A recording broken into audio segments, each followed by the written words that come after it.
mi ring nuna zir to bo om lova than thleng kan zir don ani anti ami thiam ten chuti lai chun zanina zir to zan pathian min huai thleng ni pathian chau chu fakinam ro se I so hi zir to min thlen tir tu lo ni zel ro se pathian tu thiang lim chiarin kan ngai thanga chanchin tra marka jiak chanchin tra marka jiak bungsom chang som pahnia tanga chang som pali zawin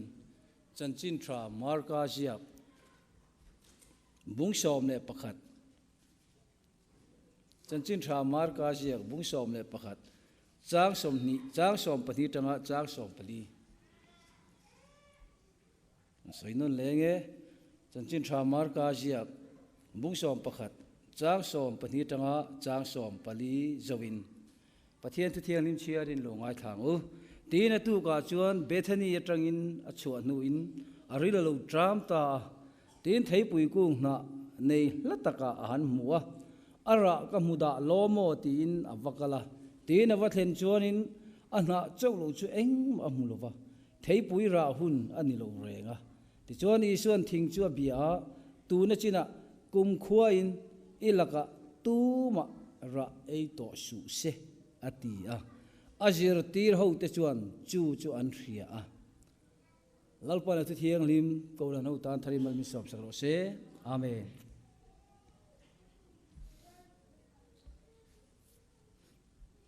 pathian ma tan puina dilin tong trai u hallelujah lalpa chibai kan bu ka che eng kim chunga thunei tu leile van siam tu le eng kim siam tu nang ma wa eng kim ania keini po idu taka isiam te kan ni a tun huna hian chibai bu kak ini pi lama ro puina itani angin ro puina kan hlan che joy moi kak pathian ni vain joy moi na kan hlan le che janina imi te helaya lalpa nangma be sein kan local khoma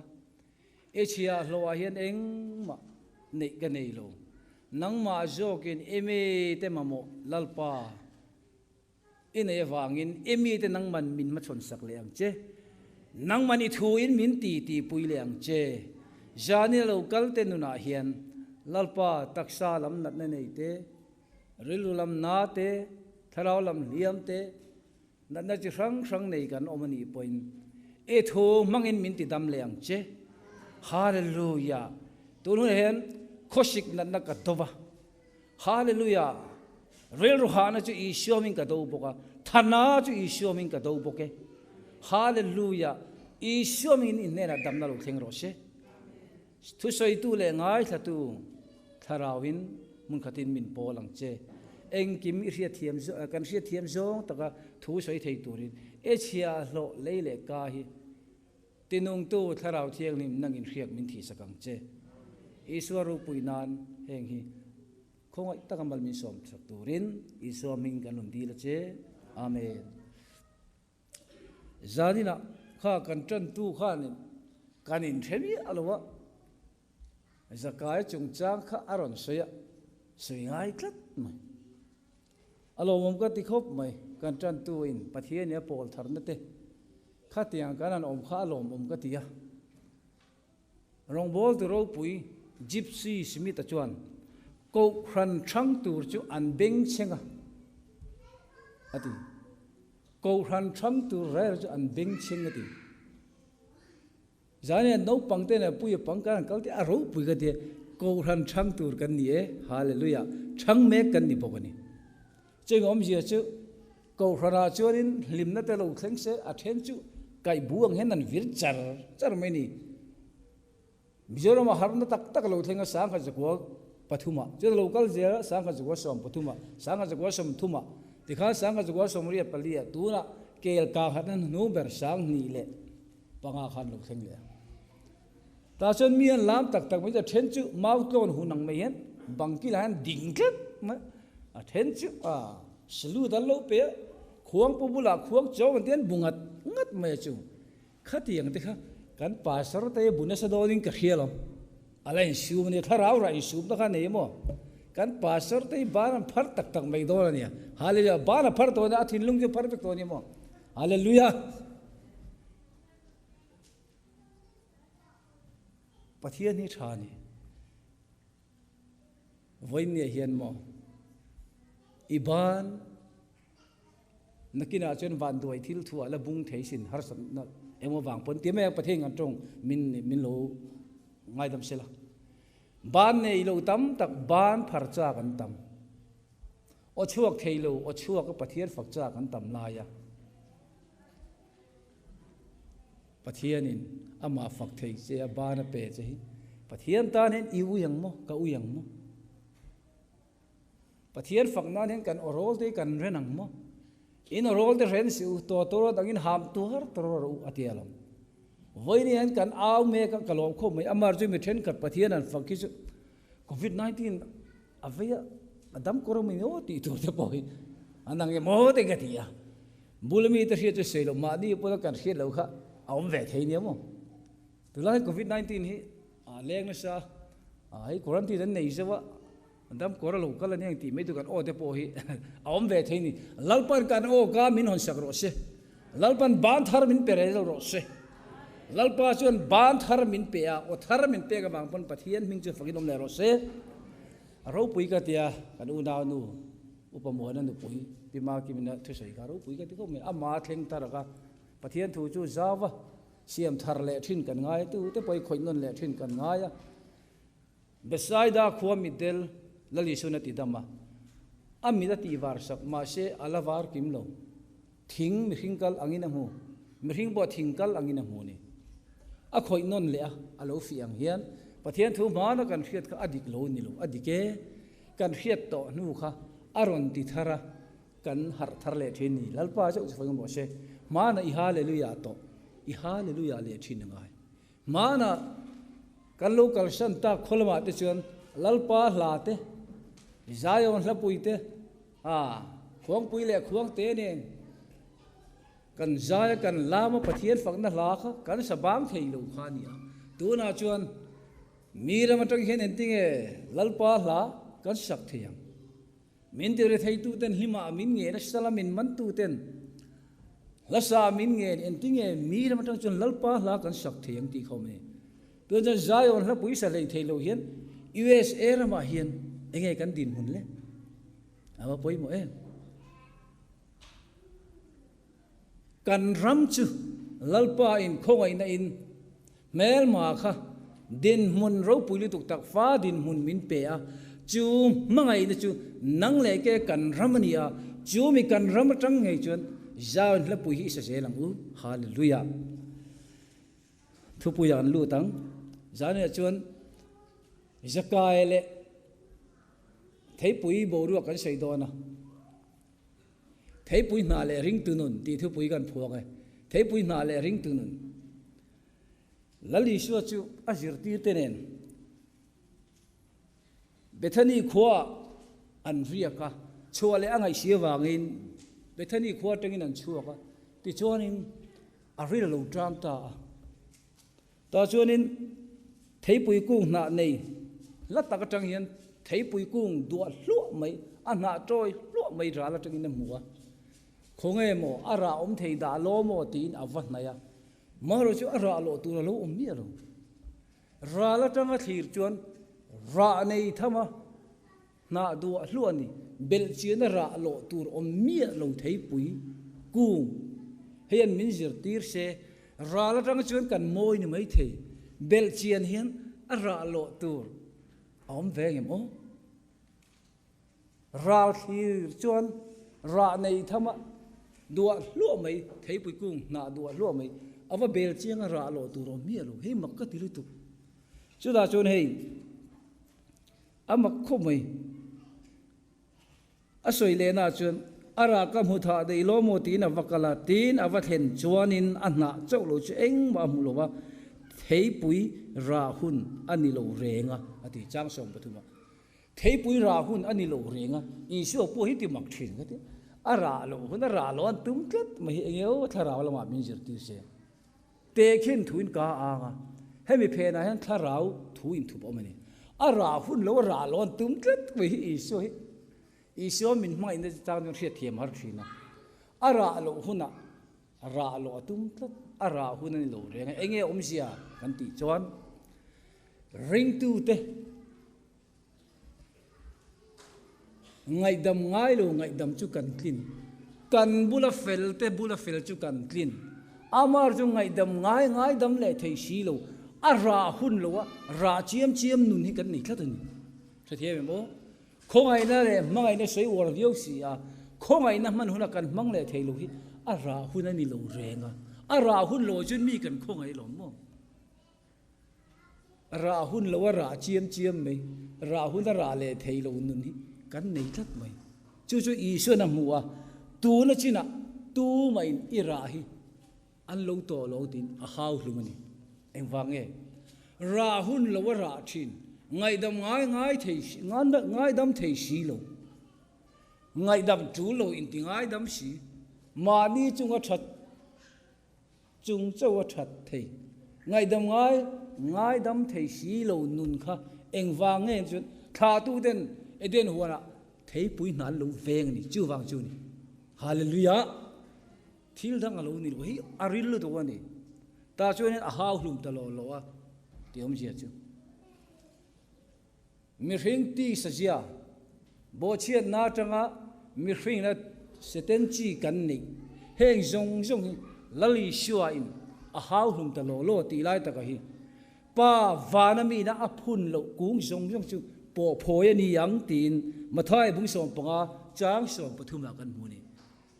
pa vanami phun lo kung zong hi lali so chen chu cross le ra chuan a kheng beta khanin cha tu na tan alem ta ani a thole nun ngei me chu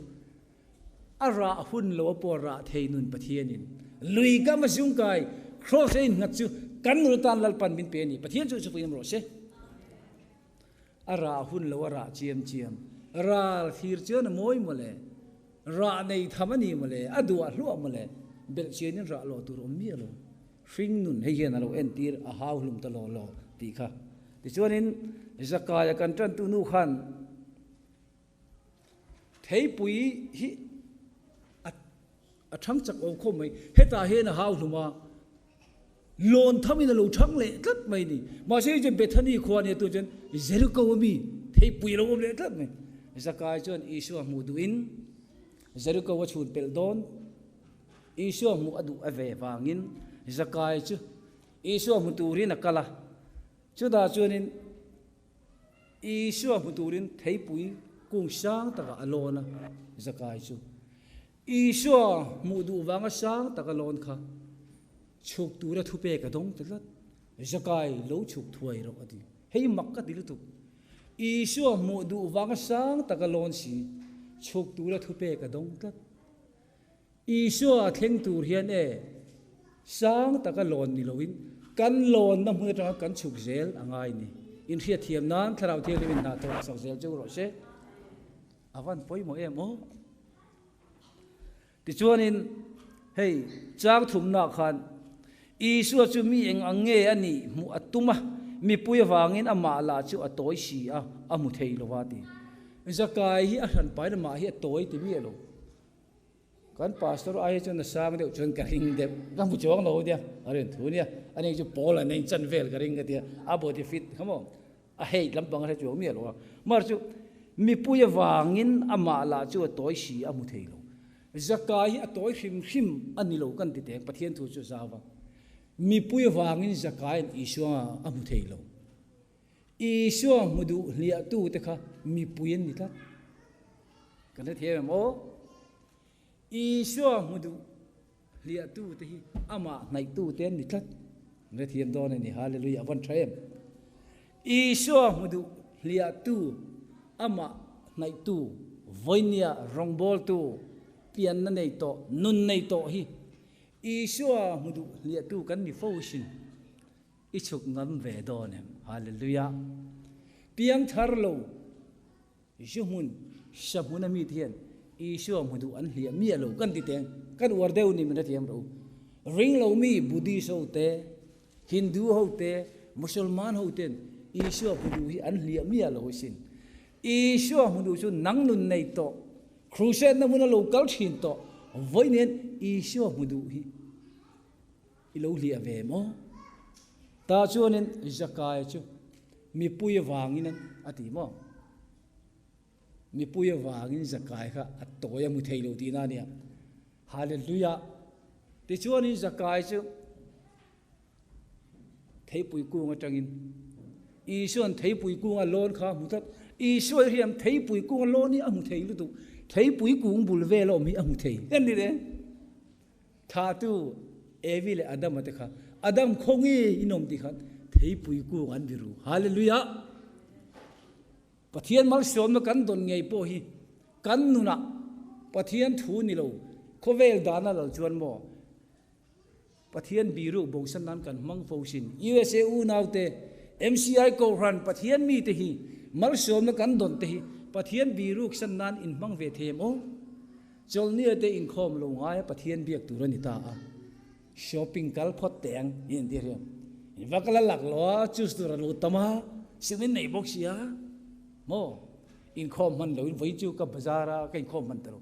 in khom pa sa jok o kai khom pa sa nga aram le afel na jong masaru di kha